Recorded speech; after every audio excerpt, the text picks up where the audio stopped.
السلام عليكم ورحمة الله وبركاته. لما جاكم في مقطع، طبعا شباب مقطع اليوم مقطع من سلسلة انميات الويكند. طبعا شباب قبل ما ابدا المقطع في قناة سويناها انا والشباب، صورة القناة طالعة قدامكم في الشاشة. طبعا رابط القناة راح تلقونه في الوصف. اتمنى منكم يا شباب تروحون تشتركون في القناة، لانه ان شاء الله يوم الاحد الجاي او يوم الاثنين راح انزل توقعات عن دراغون بول سوبر حلقة 81 في ذيك القناة.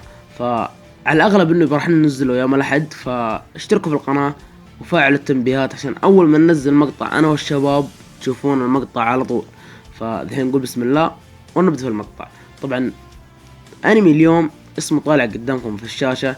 الانمي ده يا شباب انمي رهيب، خذها مني ما راح تندم انك بتتابع، انمي مرة رهيب. طبعا قصة الانمي باختصار شديد، انا ما ودي احرق، باختصار انه في بنت معاها منجال، المنجال هذا بيصير منجال موت. لازم المنجال عشان يصير منجال موت يحتاج انه يجمع 99 روح وروح ساحرة. هل راح يصير منجال موت؟ لا. يمكن انت الحين تقول ايش القصة السامجة هذه، لكن صدقني الحلقة الاولى راح اشرح لك القصة هذه باختصار، لكن بعدها اول 4 حلقات او 6 حلقات تعريف بالشخصيات وكذا، بعدها يبدأ الحماس. بعدها صدق يبدأ حماس الانمي يا شباب. الانمي احداثه رهيبة، كل شيء في الانمي صراحة رهيب. انا بالنسبة لي يوم كنت اتابعه كنت اخلص تقريبا 25 حلقة في اليوم على الاقل. فانمي جدا رهيب الصراحة، يعني بتدعس فيه مرة حماس. طبعا تصنيفات الانمي اكشن، مغامرات، كوميديا، خيال، شونين، فوق الطبيعة. تصنيفه العمري زاد 16. عدد حلقاته 51. ادري انه كثير بالنسبة لانميات الويكند، لكن صدقني زي ما قلت لك حمل منه 30 حلقة وابدأ فيه.